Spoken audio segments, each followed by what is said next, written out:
we ain't gonna play with Canada. It's alright. We gonna, you know, We gonna let it ride. They be professional. We gonna be cool. But we are back with another rendition of a Pro at Life podcast. I'm here with a very special guest, an extremely special guest, a multi-talented woman, a black woman at that. Let's say it first, a black woman at that. A graduate of DuPont Manual High School in Louisville, Kentucky. Also a graduate of the University of Kentucky. Boo, stink, y'all stink. Y'all stink. Also, you got your graduate degree, right? Mm-hmm. In mass and media communication, right? Yep. Oh, I like it. So you didn't know? Okay. Yeah, well, you know, I did a little. That's what I'm talking about. Okay. I came prepared a little bit. Yeah, you did your research. I'm trying. So how you been? I've been good, you know. Trying to get it out the mud. Get it during quarantine. What you been doing?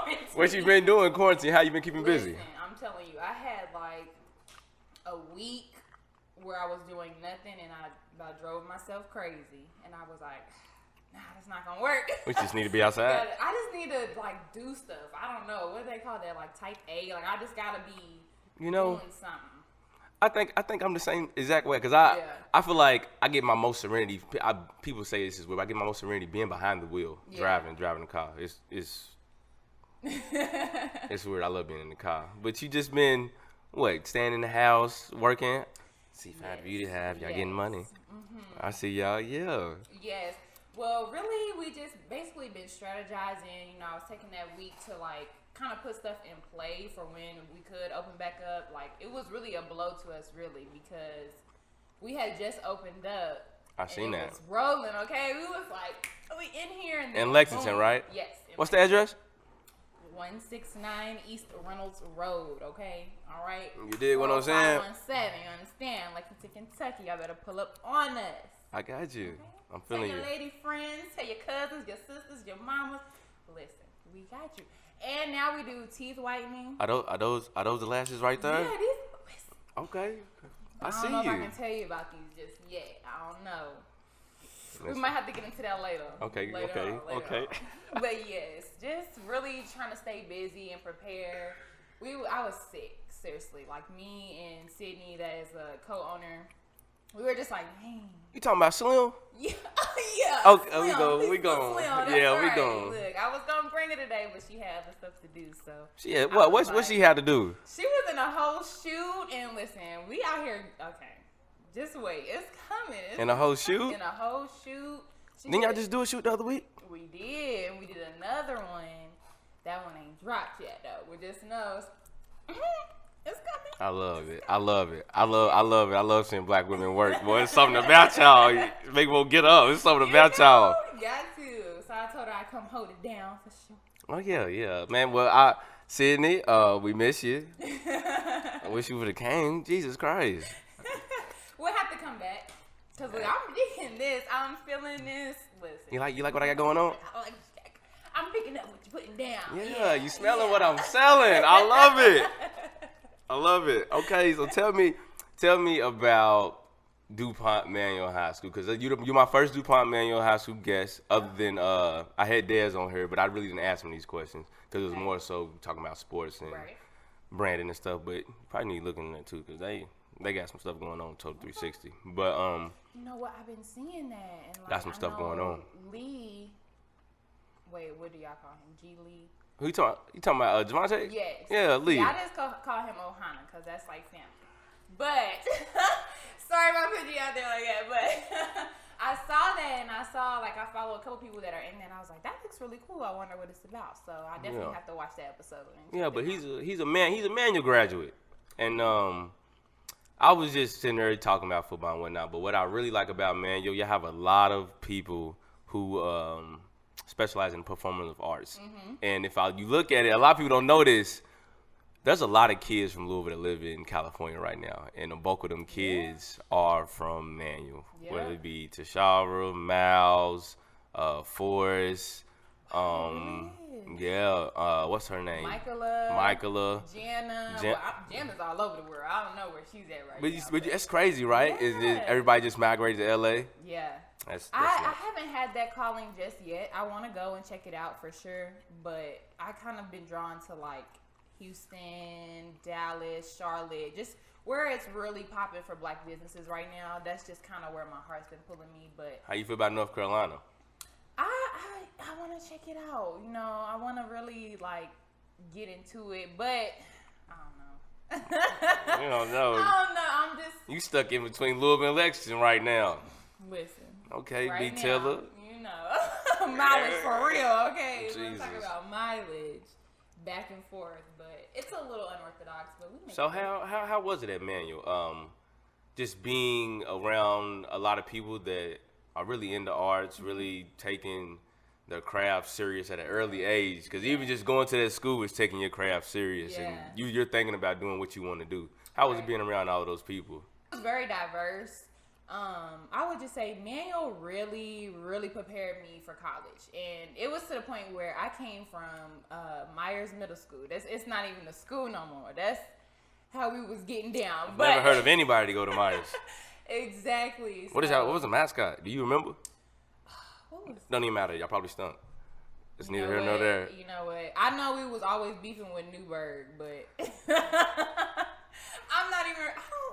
Man, shout out to the city. Shout out to Newburgh. I'm gonna shout y'all out, man. Y'all doing y'all thing, man. Shout out to Newburgh, man. Y'all doing y'all thing. But no, Myers was lit, but it was a little too lit, so you know, kind of. But anyways, I had like our vice principal, Miss Jackson. She like really believed in me, and she really helped me get into Manual, because a lot of people applied, but like I guess Myers wasn't like top tier middle school. You know what I'm saying? So I already was in like journalism classes where I was doing the weather, I was doing the announcements. Getting to it. Like, you know, I wanted to be on the camera, I wanted to be on the announcements, like, good morning. There's nothing wrong with that. You know. So when I got to Manual, it was tough. I was like, they take stuff way too serious here. Like, what is this? Like, it felt like it was college already, and I wasn't used to that. But then they gave us so much freedom, which I liked. Yeah. So, y'all didn't have any dress code, did you? I didn't have to wear anything. We didn't have no dress code, and then we had Y-Pass was attached, but it's like it was two separate buildings, so the doors were always open. So you could leave to go to lunch, you could leave, go to Taco Bell. So it was so much freedom. It just felt like. It does. What's her name? What movie was? There's a few people that I want to ask you about if they went to Manual. Now I just heard these as rumor. I don't know if that's true or not. I haven't looked into it, but the girl that played in you know, the games, Hunger Games. The main character. Jennifer Lawrence. No, was that her name? I think that's her. No, is that the wrong Jennifer? No, I think it's her. Maybe I'm messing up. We're confusing our Caucasian people. From Hunger Games, I know who you're talking about. Did she go to Manual? I don't think she went to Manual, but she could have. I don't know. Look, they gonna get on you if they might. Did they? Hey, they gonna get on you if she went to Manual. I'm not sure. But I do know that Nicole Scherzinger from the Pussycat Dolls. Yeah, she be getting down because she had a whole little plaque up there, and I was like, I think Lil Bro is too from Power. Who? What you mean who? The one that we hate. He needs a whooping. He needs a whooping. He needs to be. He needs a OG in his life. Punch him in his chest. Manual? That's what I've heard. That's what I'm asking you. I don't know about that. I ain't never seen Lil Reek running around. I don't know about that. He was in Y-Pass. Really? I mean, this is what I've heard. I could be wrrong. Okay, I'm not gonna do I could be wrong. Yeah, I could be. Feel like bad alumna up here. Yeah, I could be wrong. So that's cool. I did not know that. I would have to check it out. Oh yeah, I'm throwing stuff out here at you. Yeah, you doing it. I was ready. Ready for you to come. So. Yeah, but it really prepared me though for real. Go ahead. Like I don't know. I watched like 13 Reasons Why and like.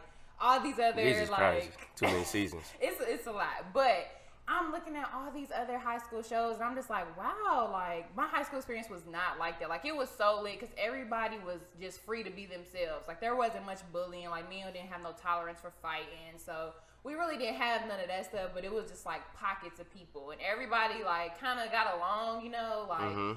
It was the cool kids and then the jocks and then this, but then everybody kind of like intermingled at the same time. So what's crazy is when we used to have our little breaks at St. X, I used to come up, man, to Manual. I used to come to y'all school. What? And like, yes, I'm sitting in the parking lot as soon as y'all used to get out. I used to be, man, what I'm in our little parking lot. Look, the seniors had to fight over there. Yeah, man, you know, my friends went there. I had a bunch of friends and acquaintances and associates and fellow football players and athletes and players and pimps and all around the city. So when I was in Manual, I was a trainer, right? So I was like, actually I got my class ring on right now, athletic trainer. So I was out there with the football team, and when we come to St. X, I used to be like, we gonna do it this time. Never. Listen, y'all be on some other stuff, because when I went to school, Cap. No. No cap, people. Cap. Listen, they always came out with like some type of cheat, some type of. This one time, what was it? Look, Destiny, what you're not gonna do is come on up. My junior year, we was this close. People, do you see this? This close. Then they took one of our touchdowns back. I said, "Oh no, I'm out of here. I'm done with it." Ladies and gentlemen, next is getting down. I don't mess with it. Ladies and gentlemen, welcome back. This is a Pro at Life podcast. We talking about some vintage Louisville stuff here. If you didn't know, I am Deonte Clyburn. I went to St. Xavier High School. It's an illustrious private high school that focuses a lot on education and sports, coincidentally. So, you know, we just happen to be great at both and beat Manual to a pulp every year. I don't know about a pulp, you know. I can only worry about the 4 years that I was there, and we was on their tail, okay? Just like, you know. Y'all stop. Trinity's too. Don't feel bad. We was on Trinity's tail too. We ain't gonna talk. Man, how was Manual and your preparation for going to the University of Kentucky and all the beautiful things that you did on campus? How was it, and how easy was it for you to transition from going to Manual to joining organizations, to being a part of clubs, to making friends, etc.? How was it? I think I was really, like I said, I was really, really prepared, because Manual was really hard for me, actually. Like, I'm not gonna lie. Like, my freshman year, I was like, I don't want to go. And where are you from? I'm from Louisville, but where? I'm kind of like I'm talking about where exactly. I'm like from the suburbs. Like, that's okay. Yeah, like I've lived there. I've been there. It's fine. Pretty much like You did go to Myers, and nobody knew where Myers is. It got to be out there, I guess. That was out Heights land, okay? It has to be out there, I guess. You know where the Roost is? Yes, of course. Okay, so it was out that way. So okay. What is that? That's like Oklahoma? No. Is it? I mean, I don't know. I didn't spend a lot of time out there. I've only been to the Roost still to this day. I can count on both my hands. Really? Yes. That's like, like Hurstbourne, Tillersville Road, like. That's okay. Well, look, we look at us. That's neither here nor there. How was life up there in Las Vegas? Oh my Ain't that what y'all call it? That's what people call it that don't live there. But no, listen. UK was so fun. I was so prepared. When I got there, I like I said, I'm just somebody that wants to keep doing stuff. I want to do more. And sometimes I get myself in trouble with that because I put too much on my plate. But I just like to stay busy. I feel like if I'm not busy, then like, what am I doing? I feel like I'm not accomplishing the same exact nothing. way. Yeah, it's just like, why am I just sitting here? Like, no. So when I got there, I'm talking about as freshman, I was in like 5 different organizations. By my sophomore year, we was like an e-board. That's where I met Sydney and a lot of different people that I became really close with. So I don't know. I just had that fire. Like, look at you. Not saying it like, not look like you bright up a room when you walk in. Yes, definitely. Like, I just be ready to go get it, really. And so I didn't know what college was gonna be like. I come from a single parent household. My mom used to take me to her college classes at JCC, and I was sitting there like I didn't really know. So ambition is just it's in you. Exactly. So when I got there, I was like, I'm taking on all of this. Half that stuff, it had nothing to do with my major, with my career goals, but I was like, okay, so going into college, what was your major? What was your what was your major and what was your plan? Well, what was your career goals? What was you gonna do? Okay. All of this stuff. So going into college, I just knew I was gonna be top flight journalist. Okay, like I just knew I was gonna be on there. I was gonna be with Donji. I was gonna be, another black woman on there. Natural hair. I was gonna be doing it on TV and being captivating. You know what I'm saying? That's exactly what y'all are. Yes. And today we have, So Precisely. I just knew that's what I wanted to be. Like I had it all planned out, and that came from. So I went to Manual for it was a magnet school. So I went to Manual for communications and media arts. So it was CMA at the time. That was on magnet, and I had a really really awesome journalism teacher, Mr. Miller. And the crazy thing is, he was my favorite teacher because he didn't like. He wouldn't let you slack off. Yeah. And if he saw potential in you, he was gonna like make sure it came out. And I actually got The a best bad kind of people grade. in your life. Yes, but I got a bad grade in his class, and I was like, I don't do bad grades. Like, what is this? And he was like, nah, like you're not going hard enough. So because you in there bullshitting, you in there playing yeah, around. I was in there trying to be cute. I was in there talking about trying to see who. Fortune cookie thing. Oh, You know what I'm man. saying? I was it was Doing high too much. school. We was worried about all the wrong things. You know?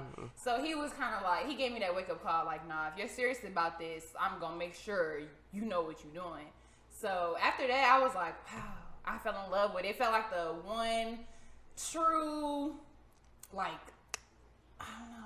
It just felt like it's your passion. Yeah, it just felt like the look at that, true man. profession left in the world. Because, you know, everything else is about money. And we were just taught, like, journalists, you know, you're not going to make a lot of money. It's not like a profitable career, but it's about getting to the truth. People steer you away from it, though. Exactly. It's crazy, isn't it? So I was like, that's what I want to do. That's what I want to do. And I came in, and I had awesome professors, and I was like, I want to do that. And then, like, Trump era happened. Ooh. And the way I started seeing that was a heck of a transition. Yeah. You gotta. That's how I felt. That's how I felt. It was a heck of a transition. Like, you gotta think. I'm thinking I got my life planned out. I'm thinking I know where I'm going. Okay, so tell me what that's like, and tell me your mindset whenever this ever comes in of a new presidency. I'm not really one of those men who, I guess, bash other men, regardless of skin color. Yeah. So I'm not gonna sit here and bash Trump because I feel like that's just we don't even that's have to pillow get talk. We ain't gonna get into all that. Yeah. But what was your mindset? All of this stuff is going on. You're a black woman. You're a black businesswoman. At that, you're trying to chase your career goals. You're doing well. You're in college. You're having fun. You're with your friends. Boom, this hits. What are you doing now? How are you getting through this? Honestly, so they started having a couple. So I had an internship. I got an internship at our Martin Luther King Center. It was the best thing that happened to me. It really changed my perspective on life. It like really. You said the Martin Luther King Center? Mm-hmm. Where's this at? This was inside of the student center. So it was like At UK? Yeah, at UK. Oh, I didn't know they had that. That's dope. Yeah, okay. So that's like the one place that, like, my freshman year when I came, that's where all the black people were. You know what I'm saying? And when you go to a big school, you really see it for what it was. So even though it was a lot of black people that I knew that went there, that were from Louisville or that I knew through somebody else, in the grand scheme of things, it wasn't that many black people on campus. You know exactly. what I'm saying? Like in my lecture halls, you know, your basics, your one-on-ones, you have 300, 400 people in a class, and you have maybe 10, 15 people that look like you. You know what I'm saying? And that doesn't mean you even know them, but you kind of make it your point to. And yeah, you know, we in a study. You have, hey, we doing something. You so, see you see me, I see you. Come on, man. Come on, let's all sit right here. Like, let's get it together. Look at that black people telepathy right there. That's real. beautiful. So the Martin Luther King Center was the one place that I saw so many black people just kind of congregate and just have fun. And there was like programming directed towards diversity. So it wasn't just for black people, but it was just a comfortable space. And I was like, I just love it here. Like, I want to be a part of that. And so I ended up getting an internship there when all this happened. And I don't know, I just really had to take a step back because I saw the way media shifted for me. Okay. Because journalism, like I said, it was the one your profession that was all about the truth and all Did your about truth change? Yeah, and it felt like during that time it was no longer about the truth. It was about persuasion. Propaganda, right. And those are things that I was learning, but not in the same context. You know, you see what I'm saying? Yeah. Like in my journalism courses, I was learning those are negative things. You know what I'm saying? But it's really the reality. Exactly. And so when it comes to journalism, you're supposed to be objective, unbiased. You're not supposed to put yourself in there. But I wasn't seeing that. It was the opposite. And that's where I kind of like felt like, oh, shoot. I'm gonna keep it PG. Man, you ain't gotta keep it PG, man. She was like, oh shit, this ain't, Like, this ain't what we doing no more. I was like, dang. It's okay. It's okay, because these are I like to tell people, and especially since I'm a new, I like to, it's just the reality of situations. We are in college, we're young adults. Yeah.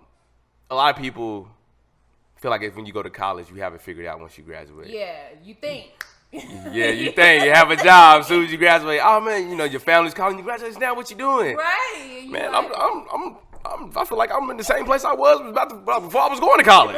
Right. I'm struggling a little bit.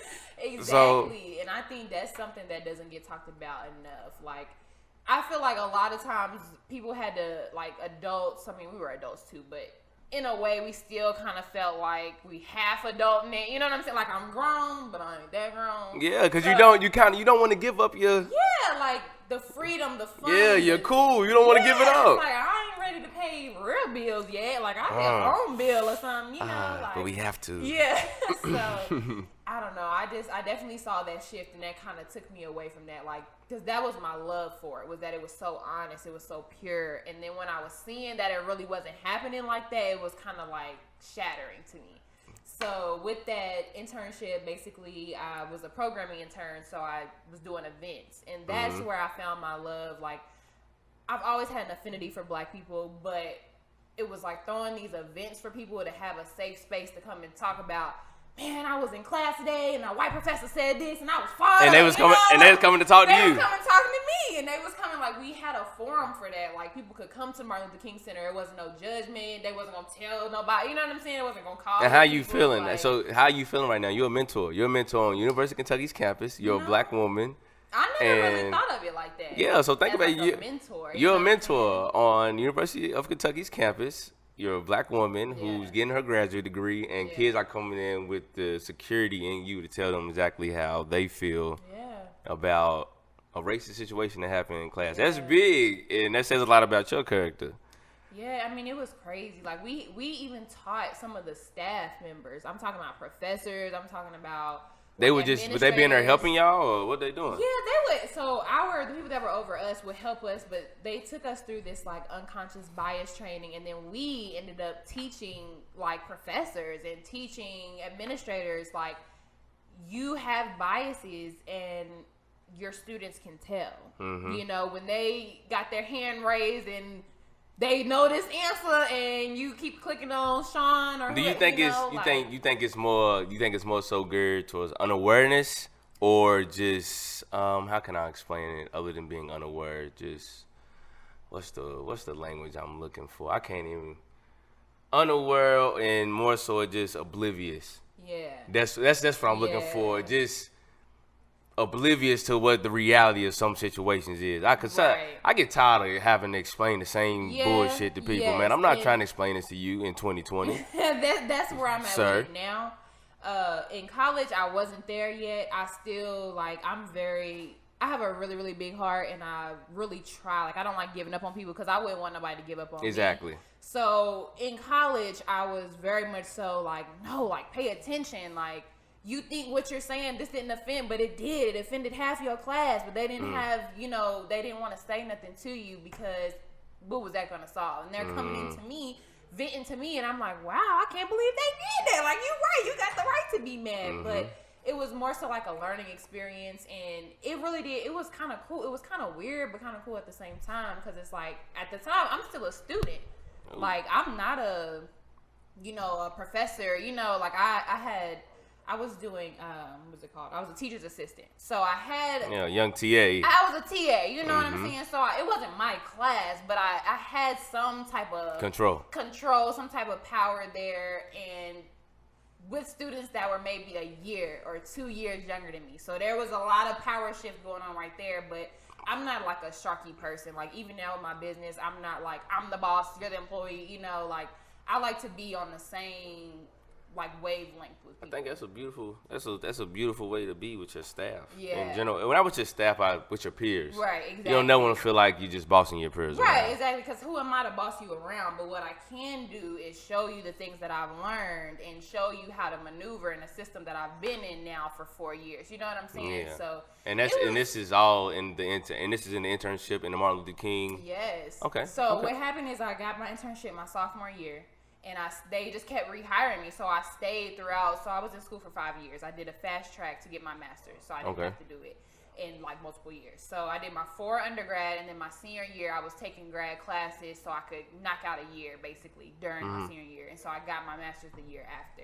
Yeah. So the entire time, like those 4 years outside of my freshman year, I was working. Man, give it up for black women, man. Give it up for black women. Yeah. Yeah. Yeah. So I just learned so much, and I just saw like, when you go to college, it really opens your eyes to things that, honestly, would be. I understand when people say ignorance is bliss.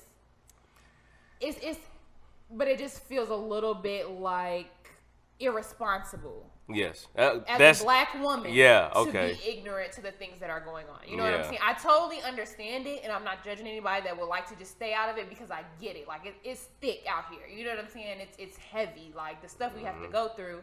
Especially during the Trump era, I'm a young adult trying to figure out my life, and I gotta worry about big F-150s with Confederate flags and white folks yelling stuff I'm walking through campus. They were spitting on people. They were in Lexington. Lexington, yeah. In the 2000s. Yes, we had I'll never forget.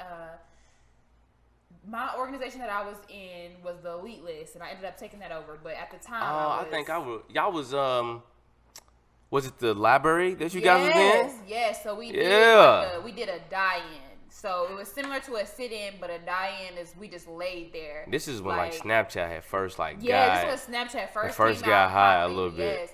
And what was the other one? Yik Yak. And that's where we started seeing stuff because people could be anonymous. Yeah, you could be anonymous. Yeah, I remember that stuff whatever. on there. Okay. And they were saying nasty things. I mean, talking about it was monkeys on the floor. They was spitting on people. I mean, I ain't never catch one of that. But they were in the library spitting on us while we were laying down. Spitting on who? People that was laying down. Spitting on, and they was letting them? So we were just in the library with it. So it was peaceful. Everybody was just laid on the ground for like a certain amount of time, and like hey, the baby, white students, I don't care where we at. Listen, they were spitting on people. Fix they yourself were throwing to do nothing stuff silly down. like that. Yeah, it was a lot. Then there was this mural that UK had, which they finally, as of like a couple of weeks ago, decided to take the mural down. In one of the main classroom buildings, it was a huge mural of slavery and of the natives basically being tortured, and like they thought that was okay. And this is in the library? This wasn't in the library. This was in a different building, but it was a main building. This was in Memorial Hall. So regardless of it being on, it just it was a problem. And so like we, this guy Nigel, he was like really, really good, and he basically gathered people to kind of come together in like this sort of organization to where we say like we're not gonna stand for this, like we want this down. We had and this was organized. I said organized. This was organized on campus. Yes, this was organized on campus by black students and black faculty and allies as well. I will say that we did have allies too. Mm-hmm. And I don't know.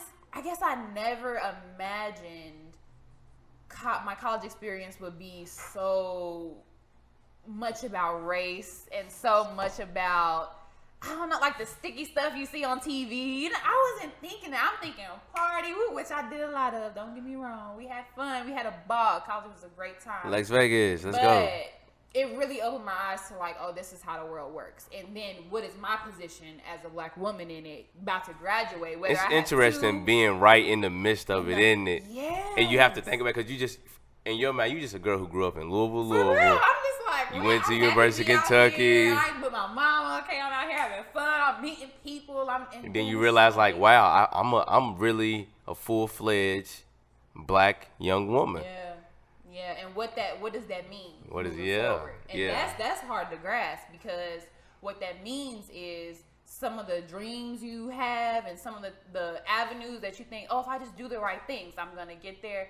That's not always the case. So if I just follow these right steps, they told me do this class and this and do this, and that's not always how that works. And so really just figuring out how to finesse, that really helped me. Like, college is about finessing and not like finessing others. Hey man, they should understand. People who are in college, you understand it is about finesse. Everybody, about finesse, for real. Everybody who's been to college, everybody's been out and gone to the bar and had an assignment due the next morning. You had to wake up and do the assignment. You have to do the assignment.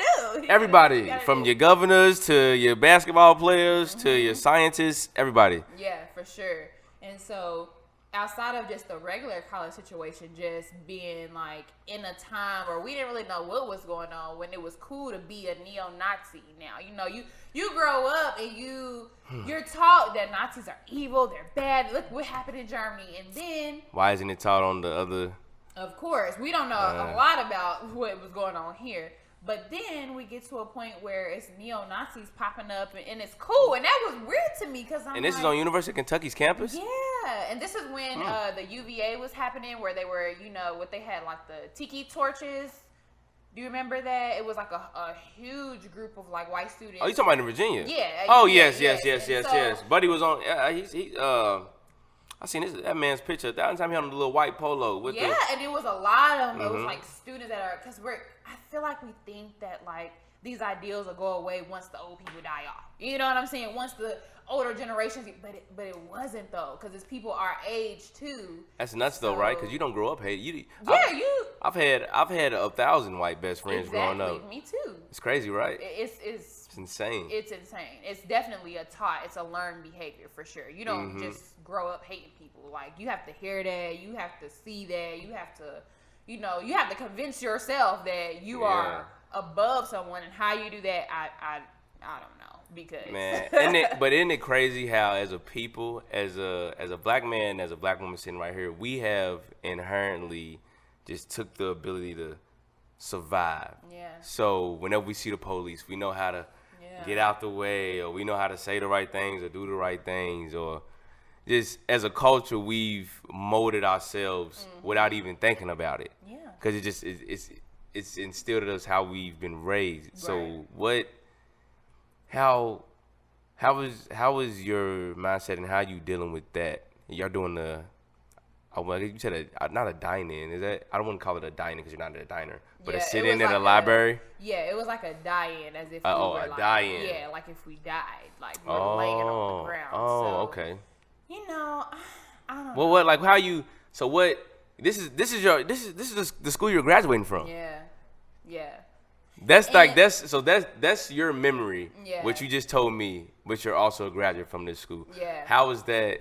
How are you feeling about that? It's really about the duality of it, because, like I said, if people ask me just surface level about my experience at UK, I had a ball. Like, I seen so much fun. I seen, man.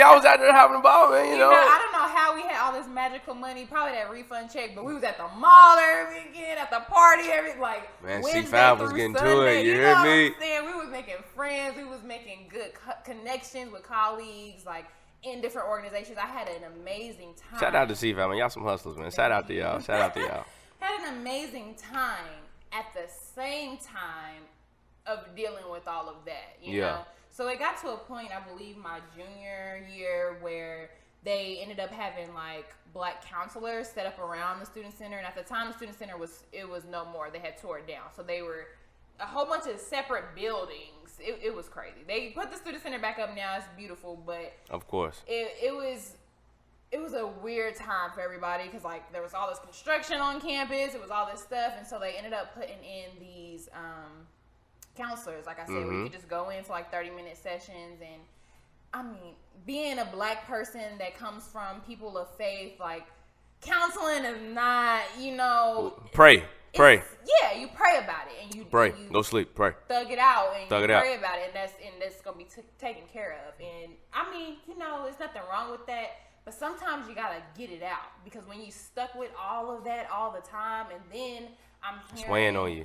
It's so heavy. It's weighing on you. And then I'm hearing all these other stories from my peers, and I'm just like, just looking around like, wow. What? Like I've been here in the midst of it. It makes it actually feel like that we are in a continuous uphill battle with race war. Seriously. And I mean, I just could have never predicted that would happen. Like, everybody, honestly, we thought it was funny, and I will be one to say. Gotta laugh through it sometimes. Yeah, that's it was funny. I was like, Trump calling me this.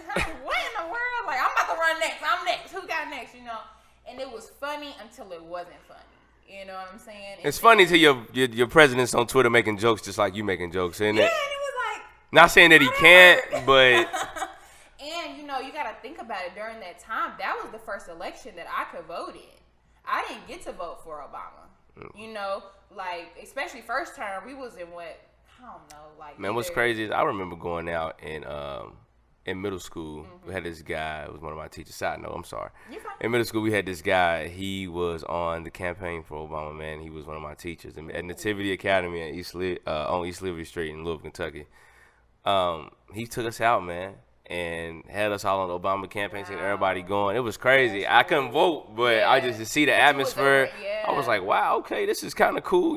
This is different to see like this is what it really is. So every time I think about what's going on right now in Trump, when he has his rallies and all the people that support him, that's all I think about, as if another kid is experiencing the same thing I'm experiencing, but his teacher is a supporter of Trump, and they out here in Wisconsin in the suburbs and going around, and everybody's supporting Trump for some reason. But it is what it is. It definitely is. And I, whether you support Trump or you support whoever, like, I don't really get into that, because that's, at the end of the day, it's not my business. You know what I'm saying? Who you decide to use your voice and do what you need to do. It's your opinion, boss. That's your opinion, exactly. I don't really get into, debates about opinion. You're not going to win that. You know what I'm saying? Like, you can sit online all day long and talk about opinions, and it's just you're gonna have yours and they're gonna have theirs. What's a man's favorite line? Man, I mean, if that's what you gonna think, then that's what you gonna think, man. Hey, I can't change your mind. Change your mind.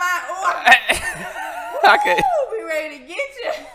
I can't change your mind, boy. Look, I can't change your mind. But yeah, so I don't really get into none of that. But it was just strange, because I felt like I didn't get the real experience, if that makes sense. Like, what a typical election is usually like. I didn't get that. My first time being able to vote was through all this chaos, this madness, this fear, this anger, this division. So it was kind of like, oh my God, like, how do you deal with that? Like, and I just started going harder. Really, I was like, you know what? I want to, instead of just helping do this, I want to start it. I want to put on the events. I want to do this. And I went to my boss and I was like, we ain't doing enough. Like, and this is at you okay? This is at you, and exactly. Look at you. Okay. Look at you. So I was just like, this ain't sitting. This is sitting heavy on my heart. It's not sitting right with me. What were we gonna do? So we started going hard with it. Like, sometimes a lot of our stuff got rejected. Like, UK was like, nah, that's too risky. We don't want to do it. And this is mostly your senior year going into your graduate year. Exactly. And I'm at this point, I'm like, I feel like I'm grown. So you I'm grown. Who? Okay, well, UK not gonna support it. We're gonna do it on our own then. How about that? And we won't have no faculty to say there, you know what I'm saying? Exactly. But luckily, I had a really, really awesome boss who was really supportive. Yes, very supportive. He would always try to, two of them actually, David and Khalil. They would always try to figure out how to do what I wanted to do in a way that we would still, like, finesse it, basically, in a way that we could get what we needed to get. Like, we brought Sean King, the social activist, social writer. Did you hear what that man said today? No, what did he say? That man, and the thing about it is, with what he said, I'm not totally against it. What did he say? So you know how they what they calling it, man? They turned down all the statues, right? Down all the statues that have any relation to the Confederacy or any. I mean, that's all of them. Yeah, resemblance to any Confederate flag. But this is what Sean King said today. The man proposed the idea of taking down all the statues of white Jesus. Welcome back to a Pro Life Podcast. This is where we discuss the passions of those who have experienced post-grad life and all of its doings, those who have played football, basketball, soccer, golf, baseball, anything else. And you just in that moment of, I guess, just that empty space. Yeah. That moment of thinking, man, you're in the attic right now, you're in your head a lot. Yeah. You're trying to figure out what you want to do. I tend to bring a lot of people on this podcast. It's why you're here. Yeah. A lot of people who are hustlers, man, and just don't quit. Like you said, you put your head down in the midst of all of that stuff going on in your campus. You was the head of everything. And I mean, look, I'm sitting here listening to you like I'm putting together organizations on my own. If y'all don't want to give me the money for it, we gonna do it on our own. You ain't gotta front me no bread. No, yeah, it was a good time for real because it really showed you or showed me. I say just to myself, it showed me what type of person I wanted to be. It showed me what type of leader I wanted to be, what type of person for my community. Like, am I gonna sit by? So you from? So is Lexington your community now, or is Louisville still your community? See, honestly, I don't. Okay, this is how I'm breaking it down. Ooh, Lord, I hate when women do that to me. Feel like they lying to me. Oh my God. What? Oh man, you batted your eyelashes and looked down. Because it's different. Because I will say I feel like Louisville is more so my community because I've been here. I'm an Army brat. My mom was in the Army. I was born in Oklahoma. Oh. My dad's side of the family is in Baltimore, and then my mom got stationed in Fort Knox, so that's how I ended up in Kentucky. Fun facts. So yeah, I got family in Radcliffe right now, and my mom, she's like me. She's like a city girl, so she was like, Oh, so you a city girl. So you was bumping the city girl. You was bumping the city girl out. Not like that. Man, I don't know who's dating Destiny right now, but man, you need to get your stuff and leave the house immediately, expeditiously. No, so Louisville was just like that city for us. So that's kind of where we made home. And I don't know, I just have an affinity for Louisville.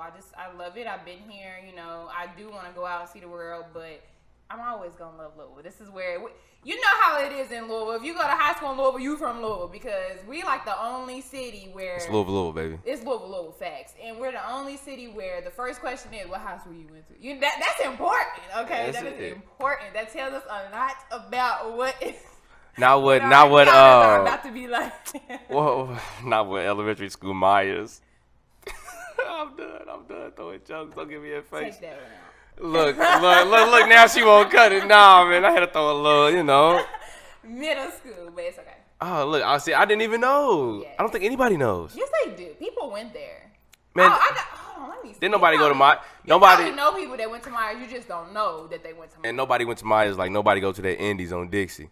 You know what? All right, now look, that's neither here nor there. Look. Let me finish your question. Yeah, go ahead, boss. All right, so I felt like in Lexington, I was really involved, so I did feel like it was a community there, but not outside of UK, if that makes sense. And I will say, if anything that I regret, it was that I didn't really explore Lexington. It was just like UK, you know? Yeah.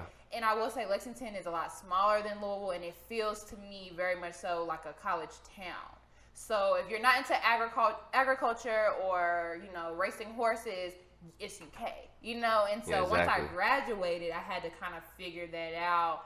And I really didn't feel like it had the opportunities for me in Lexington like they would in Louisville, you know? But I don't know. I decided that there was a need for the services that I wanted there. And Exactly. so that is why me and Cindy ended up making our business there. Okay. Oh, hold on.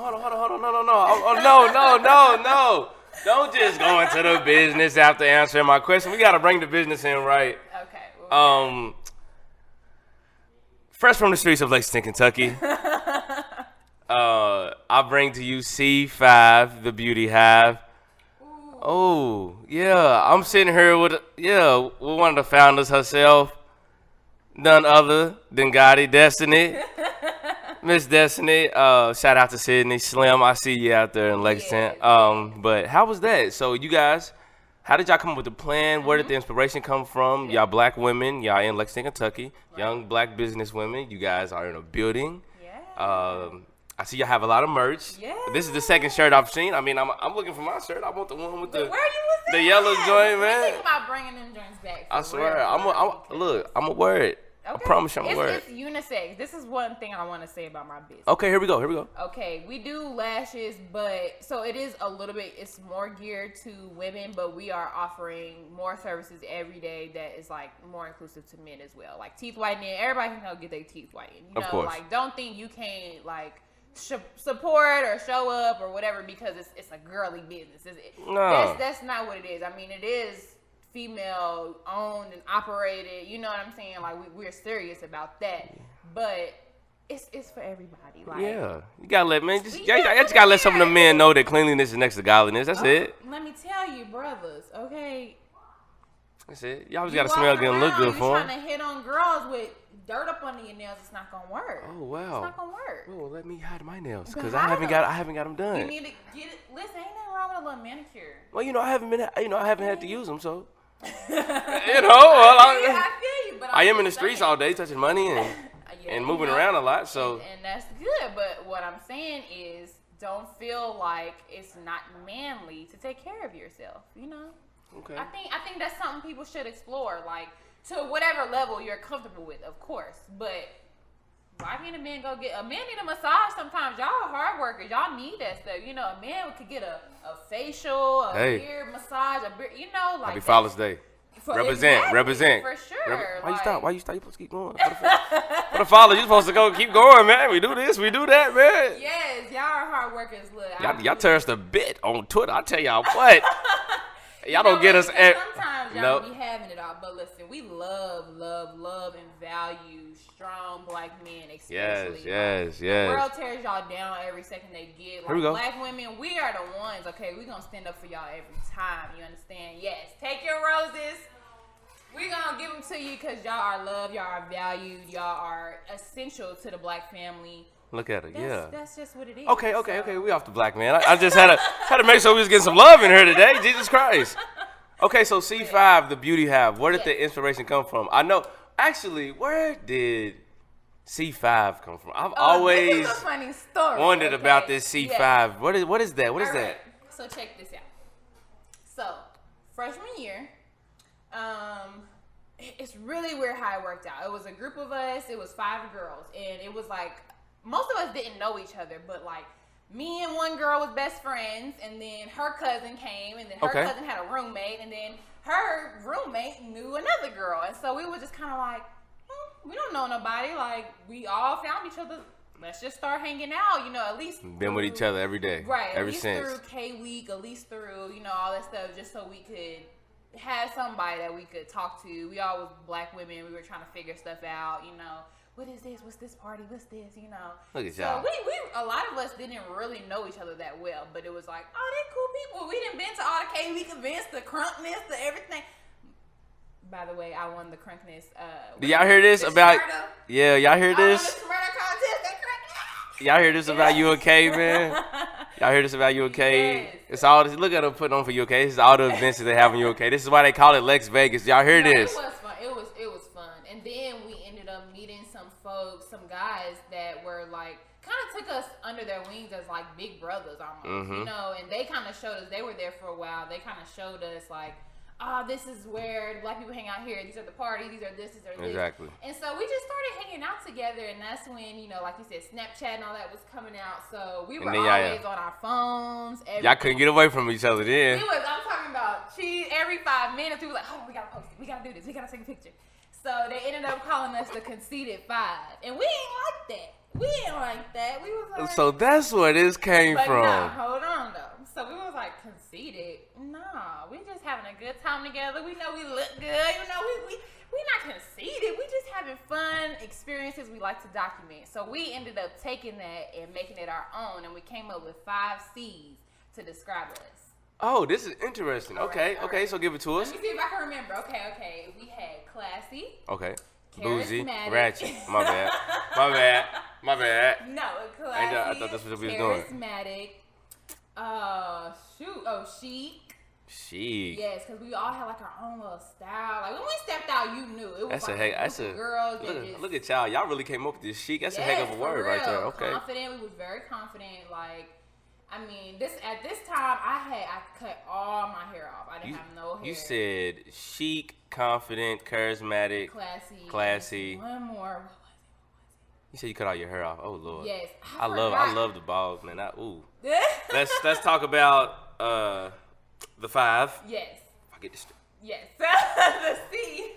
So those are all the C's. Bring me back. It was 5 C's, and at the time it was 5 girls. So it just made sense. Like people, they thought they were being funny calling us the Conceited 5, but then we kind of liked it because we we took it and we made it our own. We was like, no, there's 5 C's, like, and this is before y'all sick. Yeah. Look, that's exactly how y'all was. Y'all sick, man. For real, it was before we even really knew about like Greek life and stuff like that. Like, I didn't know anything about that. I was on the step team and all through middle school and high school, and I didn't know like some of the poses when we posted up and we did start. I didn't know that came from Greek life. Like, like I said, my mom went to community college.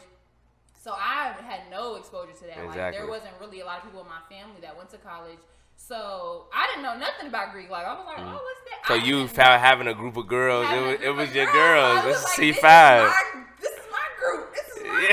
Like, until everybody figured out what they wanted to do, like, we were all just new and we didn't want to be taken advantage of, so we looked after each other. We made sure that, like, okay, if we out late and sis can't handle her liquor like I can, I want to make sure I take her home. We walked each other. It's crazy how that bond like, is formed in college, isn't it? Crazy, seriously. And from then we were like inseparable. So, the Beauty Hive. Happened. Like, some of us drifted apart, whatever. But I have love for all of them for sure. C5 Forever. The Beauty Hive. You know what I'm saying? And yeah. then me and Sydney became roommates, and okay. We were roommates for a long time. We were in like college college apartments, if that makes sense. Like, same. Everybody, man, when y'all have been in college, I know what it is. Yeah. So it's like it was an apartment, but like we was paying for it with our refund. You know what I'm saying? Exactly. But so we was thinking we was grown, we was cooking, it was great. Like, we're really good because we're very opposite. Like, I'm very outgoing. She's outgoing too, but she's more so like, this is my time, leave me alone. And I love that because I don't like people in my space 24/7. Like, all of my jobs, like, I had, at the time I was going to school, I also had a couple jobs. I was doing local trivia at bars and stuff. Like, I'm gonna tell you, I'm gonna get to it regardless. So I like this energy we putting out here.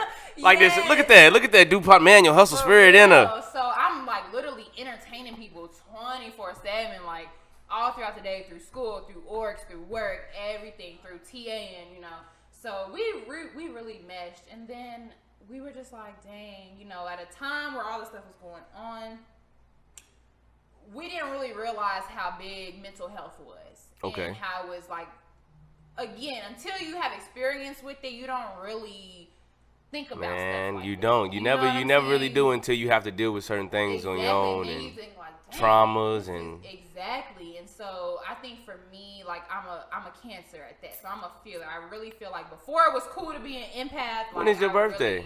July 6th. Really? My daughter's birthday is July 7th. Yes, Cancers. Yes, man. Shout out to y'all. Y'all pretty cool, I guess. Yeah. Y'all, I guess. She's gonna be so awesome. I know she probably already is, but yeah, of course. From our conversations here, I feel like she's gonna be pretty cool. Yes, awesome. Yes, I love Cancer women. Like, I don't think I've met that many Cancer men, oddly enough. But Cancer women, we all got that drive. We're a little sensitive, so be nice. So you're a big empath. Okay. Yes, I'm a big empath. All right, I got you. I'm paying attention. I'm locked in. I just think with that, when you living in like a harsh world, it can get to you, and you really have to adapt. You have to adjust to every situation. And I think that, like, I don't know, I was feeling like okay, so I'm really big about manifesting stuff right now. I wasn't then, but I am now, so I don't like putting negative energy in the air. So I won't say I was depressed, but it was definitely some things going on with my spirit. And I think it was just everything going on and the work that I did. Like, when you just constantly see, it's like, dang, why do my people suffer like that? Honestly, like, I had to get off social media for a while. Yeah, I had multiple cleanses before. I was like, dang, man, I can't keep it's something like every week something else happening. Every week something like, man, I don't want to keep seeing this. It's gonna just make me mad. Yeah, for sure. And I think Sydney was going through that too. Like, sometimes we would just come home from work and school and just sit on the couch and look at each other like. And so y'all would come home and look at each other. Was it one of those days that when y'all came up with the Beauty Hive? It was, but unintentionally though. Like, we never sat down and was like, we're gonna start a business. Like, it more so was just like, I'm drained. Like, what? Like, we used to make us little drinks in the house. We had a shaker, a jigger, all that stuff, Oh, wow. So y'all bottle girls in the house. Okay. Sydney, okay, let me tell you. Sydney, man, you should have came, man. We could have. Sydney gonna get you right, okay? Okay. I see it. I ain't even gonna call you Sydney no more. All right, Slim. All right, Slim gonna get you together. But basically, we were just like, we can't keep doing this to ourselves. Like, the work that we do, and she was also very involved in stuff too. She didn't have the same internship, but she ended up working for UK after she graduated, and she graduated early. So we on the same, like, let's get it, you know, like we want to. Just black women hustling, you know, for sure. Nothing new. She ended up graduating earlier than the rest of us, and then she actually got a job at UK. And the stuff she saw at firsthand too, just like the hierarchy even in UK, and like how she fits in that as a black woman, you know. Yeah. So we just really was like, listen, how can we get the day off of us, you know, so we could refresh, recharge. So we were just like, let's go get our nails done. So we started getting our nails done together. Like we started doing little stuff, and sometimes it was not together, because sometimes you just need to be by yourself. It was like me or she would just go. I'm like, hey, where you at? I'm at the just stress relieving. Yeah, or she'll be at the gym, or she'll do this, just something to get it out. And so we were just like, man, we really have to take care of ourselves. Like, self-care is really important, and that's really where that came from. So she ended up, so we were really, really big about self-care. We were like, what are we going to do this week? You work hard and then you reward yourself, because you need to get that off. You really need to take care of yourself. Even if that's sleeping. So now it's a plan. So now it's a plan. So it was like, even if that's whatever self-care is to you, if that's not getting your nails done, that's not what it is. You know, that's not everybody's mode, you know. But sometimes we were like, even if it's sleeping in until 3 that day, that's what you need to do. Even if it's taking a long bath, even if it's, you know, cooking a really big meal just for yourself, and you end up eating it for 3-4 days. Make it happen. Whatever fulfills your soul at that time. Yeah. And when we were doing a lot of this stuff, like coming from Louisville, like she's from Jeff, which is basically Louisville, you know what I'm saying? Yeah, I mean, no, oh, hey. No, we not, hey, if you from Jeffersontown, Indiana, you are from Jeffersontown. Jeffersonville. Bro, that's what I'm saying, bro. I don't care about nobody from Indiana. I'm from Louisville. And that is it. Just saying, normally people from Jeff say Louisville, because other people don't know what Jeffersonville is. Like, hey, Slim, you from Jeffersontown. But look at me, they gonna talk bad. They gonna talk about J-Town. They gonna do me bad, boy. They gonna give it. No, but really, we ended up having to go back to Louisville all the time. And me, I was really big about, I didn't really want to come home. Like, I liked being on my own, doing my own thing. In Lexington, it wasn't too far to where if it was an emergency or if I needed something, I could go home and be like, Mama, you know what I'm saying? But she really, like, made me get it on my own so I wouldn't take it for granted, if that makes sense. Like, she would support me for sure, but, like, I'm an overthinker and I panic sometimes. So I'll be like, what do I do? And she's like, you got it. Just chill out. Like, go do it. You don't need me to come up there. You got to go do it. And so that's really what I just started doing. So I didn't really like coming home a lot unless it was to see family or see friends. So when I would come home, I would be like, that was my time, because my eyebrow lady, Rika, okay, that's my girl. Look okay? at you, shouting young Rika out, boy. She sound like she the truth. Rika's the truth, okay? She the only one I let touch my eyebrows. Then it was like, well, I only go to this nail salon a little bit. I only do this. So self-care was kind of like unattainable for us sometimes, because we haven't always traveled for it. Yeah, and there was places in Lexington, but as you know, like when you got a barber, you don't just hey man. You know, you go to your barber. Yeah. Like, a lot of people ain't touching his head. You dig what I'm saying? And I'm in here faded up. If y'all was wondering, baby, I'm in here faded up always. Right. So you don't really experiment with things like that, like your physical appearance, you know. So we were just like, man, I'm tired of always going to Louisville. Like, let's find some stuff in Lexington. And she ended up getting her lashes done by this girl in Louisville, and they were really, really cute. And I never knew that was a thing. Like, she was into makeup and stuff before I was. Like, I was always. Let me see. I'm just you got like go ahead, man. Go. I'm straight, man. I don't want none of that business. I support y'all. Definitely support. Always. Definitely, man. But yeah, so we were just like, why do we have to go to Louisville for everything? And we were like, okay, let's find somebody that's really good at this in Lexington. Now, our research could have just been bad, but the research that we found was that it was really expensive to get this stuff done. And in Louisville, it wasn't, because there's more people doing it. So we're like, what is that about? And I think jokingly we were just like... it's evident what it's about, but that's neither here nor there. It's evident what it's about, but that is neither here nor there. Sure. So we were just like, man, look, we about to start one. And then we kind of joked it off. Like, we wasn't thinking at the time we were really going to start a business. And then we just kept digging a little bit. And she would send me stuff. Do it, man. I would send her stuff. And Take a risk. Take a risk. What if we really start a business here where we're doing this and where we make it affordable? Because a lot of times being a college student, when that refund went That's out. and honestly, and that's where y'all killing the game. Yeah. Cause I'm sitting here thinking about, wow, Destiny. She was a mentor on campus. She's a beautiful black woman. She's graduated from UK. She also has her master's degree, and she's with somebody else who graduated early, works in UK. All of these black women that's going to this school. Right. What are y'all doing? Exactly. Y'all going now? Crunkness? Y'all need your lashes done? Right. Y'all need your nails that's done? That's really what we wanted. Man, that's gonna be that is going to be huge. And that's what we're homecoming. Yes. Huge. Did you hear me? Graduation. I see y'all vision. I see what y'all doing. Yeah, it's all type of stuff. And like I said, a week we was going to 3, 4, 5 parties a week. You need to get your lashes done. You need to go. You know Look why? at you. Look at you. You know why I keep going to the hair store or like stores that are not owned by black people when we know what you want. And what is this? What is this establishment called? It's called C5 The Beauty Hive. Yeah. C5 The Beauty Hive. Okay. So Specializing we specialize in eyelash extensions. Okay. But we want to become a full-on beauty bar. We're just taking it step by step to get there. That's why we called it the Beauty Hive, because we wanted like the hive. We wanted to be like a hub for people to come in and just be like, for 2 hours, let me come in here and let me get everything done. Let me just escape from the world. You know, and still be able to afford it. So that's our big thing, is making self-care attainable by making it affordable, by making it local, by being in there. Like, we actually don't, me and Cindy are both certified to do lashes, but we actually don't lash. We decided to find people at Lexington who are already doing it, because there are people who just need opportunities. You know what I'm saying? And so they had the skill, but maybe they were doing it outside of their homes, or we wanted to really give them an opportunity to do it in a professional setting and make that money as well. Yeah, so of course. That's kind of our way of giving back too. It's like we're hiring people out the community to put money back. You know what I'm saying? Of course, y'all doing it the right way. Yeah, for sure. I love that. I love how you guys took the initiative. Yeah. Especially in a place like Lexington, Kentucky, that is, that is Caucasian dominant, is white people dominant, is kind of like different people say it's white people kind of, but whatever.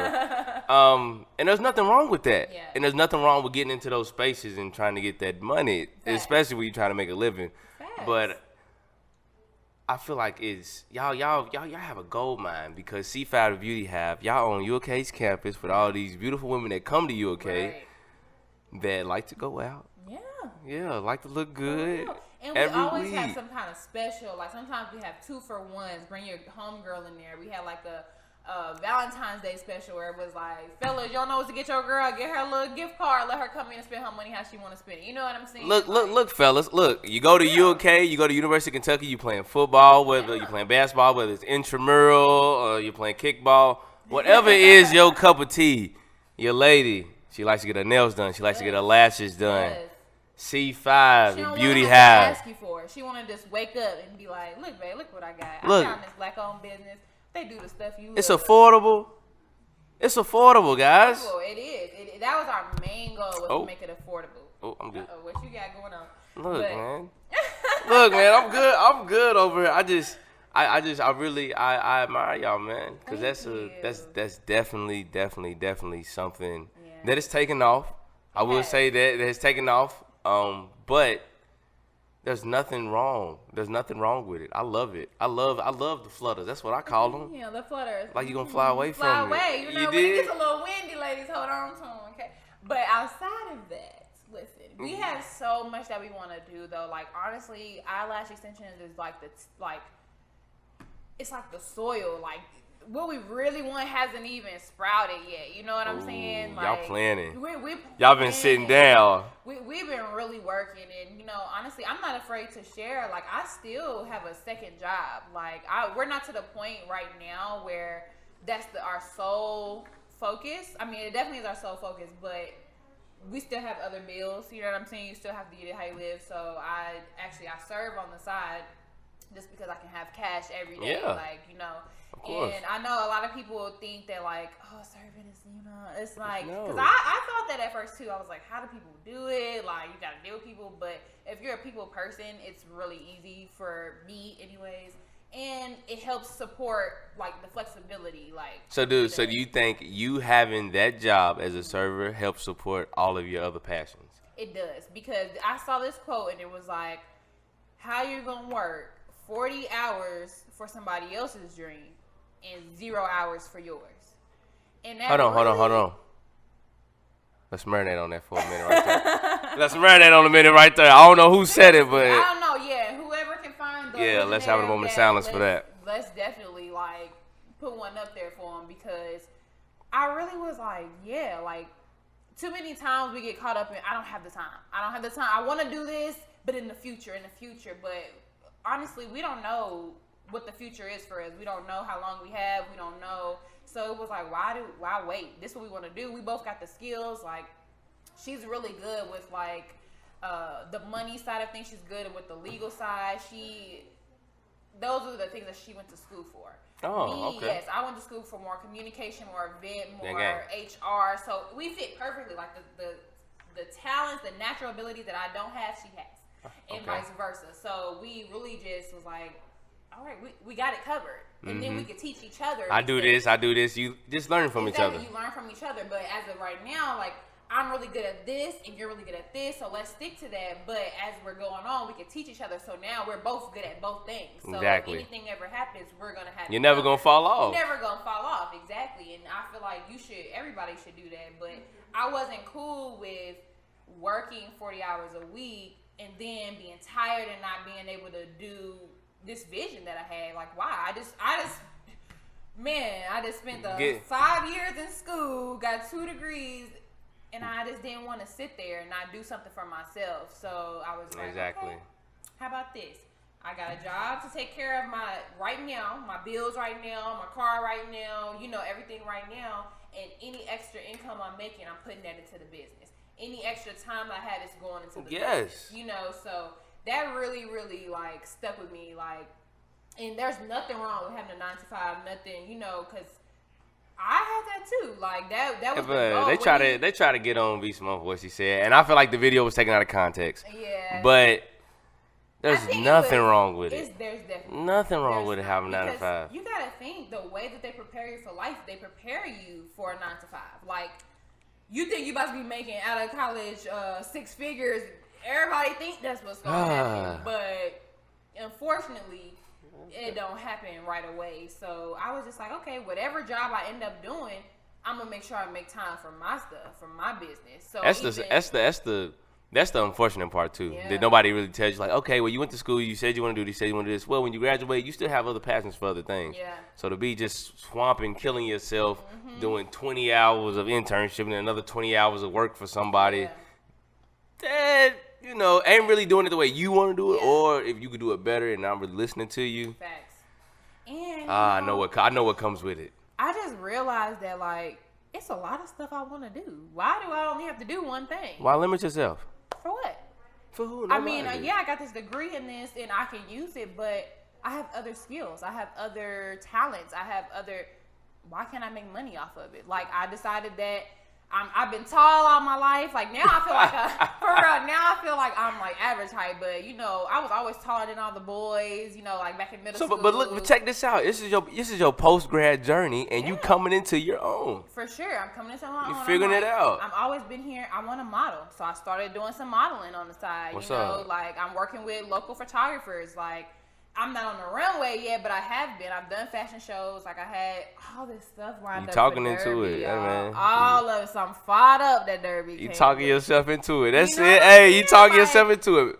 Why not? That's it. Like, manifest. Who said I can only do this? No. I'm not. I'm going to do this. And if I could sing, I'd be a singer. If I could do, I would. I can't sing. Ladies and gentlemen. I can dance, and I wanted to get back to that because I actually minored in dance in college as well. I had like 2, I did a lot, okay?